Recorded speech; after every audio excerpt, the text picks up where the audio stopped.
Have you ever felt so desperate for direction that you looked everywhere except the one place that matters? Today's reading shows us what happens when even a king reaches out for the wrong answers. Let's dive in. Hello everyone, and welcome back to The Unadorned Bible, the channel where we're reading chronologically through the Bible in 1 year. I am so glad that you are here. I am so glad that you are on this journey with us to complete a full reading of the Bible in 1 year. Today is day 110 of our journey, and we are diving into one psalm and then 2 chapters in 1 Samuel. The psalm that we are reading today is Psalm 63, and this is David as he's in the wilderness thirsting for God more than he is for water. And then in 1 Samuel 28 and 29, we follow along with David and Saul and their tumultuous relationship. But let's go ahead and dive in. Psalm 63. O God, you are my God. I seek you. My soul thirsts for you. My flesh faints for you, as in a dry and weary land where there is no water. So I have looked upon you in the sanctuary, beholding your power and glory. Because your steadfast love is better than life, my lips will praise you. So I will bless you as long as I live. I will lift up my hands and call on your name. My soul is satisfied as with a rich feast, and my mouth praises you with joyful lips. When I think of you on my bed and meditate on you in the watches of the night, for you have been my help, and in the shadows of your wings I sing for joy. My soul clings to you, your right hand upholds me. But those who seek to destroy my life shall go down into the depths of the earth. They shall be given over to the power of the sword. They shall be prey for jackals. But the king shall rejoice in God. All who swear by him shall exult, for the mouths of liars will be stopped. 1 Samuel chapter 28. In those days the Philistines gathered their forces for war, to fight against Israel. Achish said to David, "You know, of course, that you and your men are to go out with me in the army." David said to Achish, "Very well, then you shall know what your servant can do." Achish said to David, "Very well, I will make you my bodyguard for life." Now Samuel had died, and all Israel had mourned him and buried him in Ramah, his own city. Saul had expelled the mediums and the wizards from the land. The Philistines assembled and came and encamped at Shunem. Saul gathered all Israel, and they encamped at Gilboa. When Saul saw the army of the Philistines, he was afraid, and his heart trembled greatly. When Saul inquired of the Lord did not answer him, not by dreams, or by Urim, or by prophets. Then Saul said to his servants, "Seek out for me a woman who is a medium, so that I may go to her and inquire of her." His servants said to him, "There is a medium at Endor." So Saul disguised himself and put on other clothes and went there, he and 2 men with him. They came to the woman by night, and he said, "Consult a spirit for me, and bring up for me the one whom I name to you." The woman said to him, "Surely you know what Saul has done, how he has cut off the mediums and the wizards from the land. Why then are you laying a snare for my life to bring about my death?"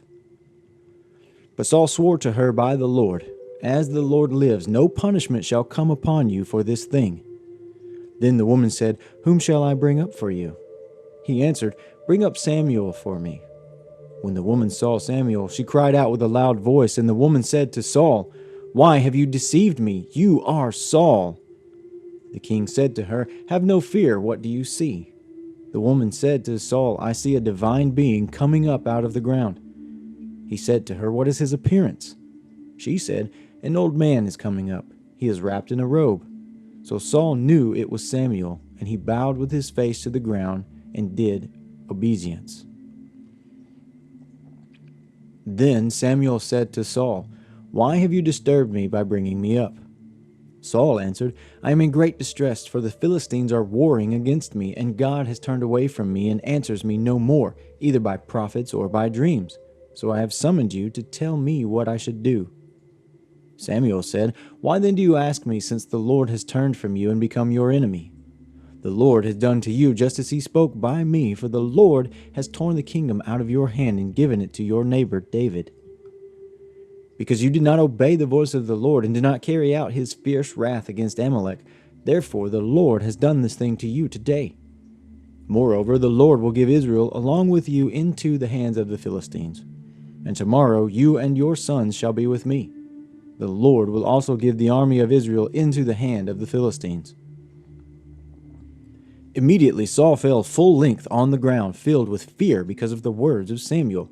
And there was no strength in him, for he had eaten nothing all day and all night.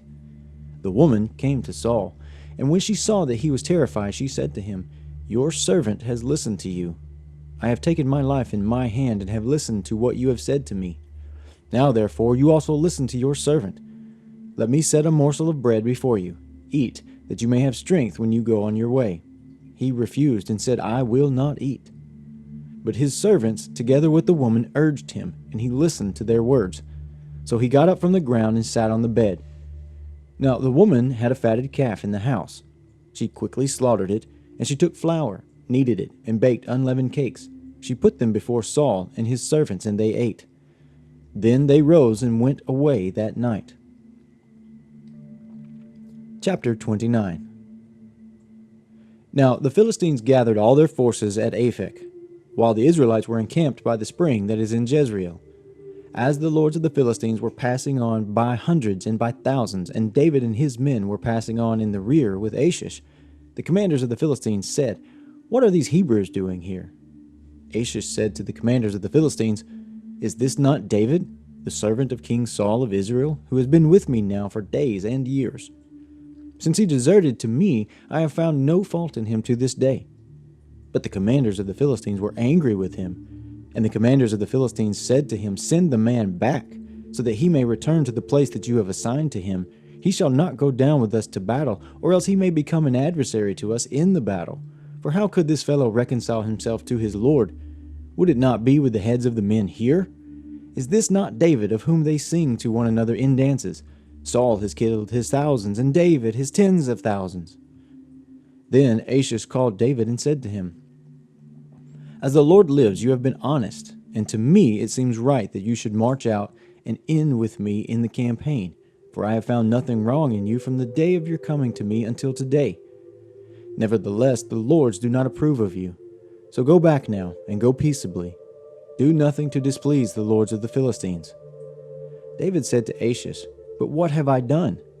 What have you found in your servant from the day I entered your service until now, that I should not go and fight against the enemies of my lord the king?" Achish replied to David, "I know that you are as blameless in my sight as an angel of God. Nevertheless, the commanders of the Philistines have said, 'He shall not go up with us to the battle.' Now then, rise early in the morning, you and the servants of your lord who came with you, and go to the place that I appointed for you. As for the evil report, do not take it to heart, for you have done well before me. Start early in the morning and leave as soon as you have light." So David set out with his men early in the morning to return to the land of the Philistines. But the Philistines went up to Jezreel. Chapter 30. Now, when David and his men came to Ziklag on the third day, the Amalekites had made a raid on the Negev and the Ziklag. They had attacked Ziklag, burned it down, and taken captive the women and all who were in it, both small and great. They killed none of them, but carried them off and went their way. When David and his men came to the city, they found it burned down, and their wives and sons and daughters taken captive. Then David and the people who were with him raised their voices and wept until they had no more strength to weep. David's 2 wives had also been taken captive, Ahinoam of Jezreel and Abigail the widow of Nabal of Carmel. David was in great danger, for the people spoke of stoning him, because all the people were bitter in spirit for their sons and daughters. But David strengthened himself in the Lord his God. David said to the priest Abiathar, son of Ahimelech, "Bring me the ephod." So Abiathar brought the ephod to David.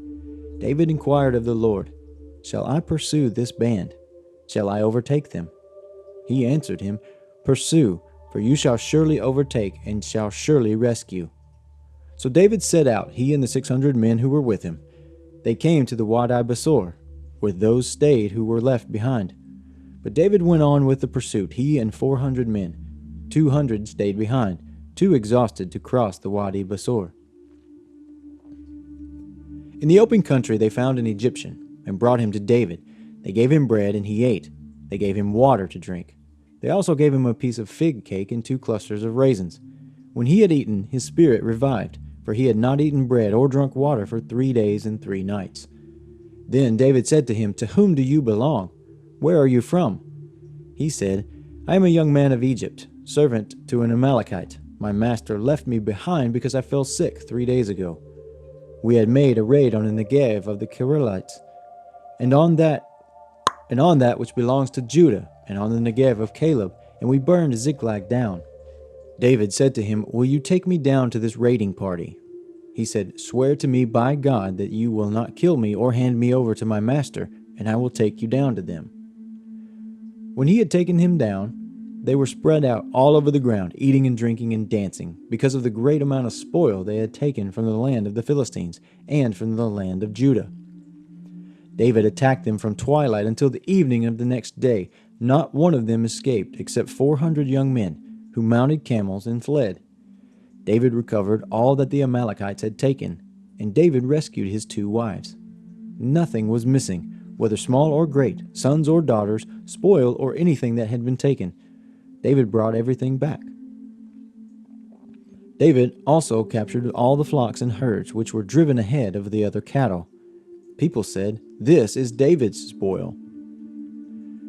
Then David came to the 200 men who had been too exhausted to follow him and who had been left at the Wadi Basor. They went out to meet David and to meet the people who were with him. When David drew near to the people, he saluted them. Then all the corrupt and worthless fellows among the men who had gone with David said, "Because they did not go with us, we will not give them any of the spoil that we have recovered, except that each man may take his wife and children and leave." But David said, "You shall not do so, my brothers. With what the Lord has given us, he has preserved us and handed us over to us the raiding party that attacked us. Who would listen to you in this matter? For the share of the one who goes down into the battle shall be the same as the share of the one who stays by the baggage.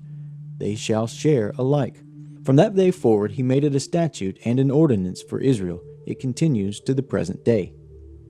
When David came to Ziklag, he sent part of the spoil to his friends, the elders of Judah, saying, "Here is a present for you from the spoil of the enemies of the Lord."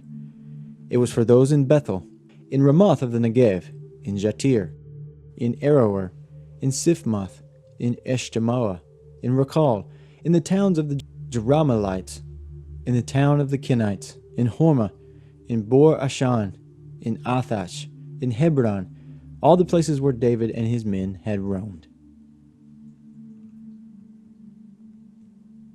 Saul tried everything but trusting God, and he lost it all. David was broken and exhausted, chose to strengthen himself in the Lord, and he recovered everything. If that contrast hit home today, don't ghost this video. Do me a favor. Smash that like button, subscribe if you haven't yet, and drop a fire emoji if you're choosing to trust God over panic today. Join us tomorrow as we continue on in our journey through the Bible. Take care.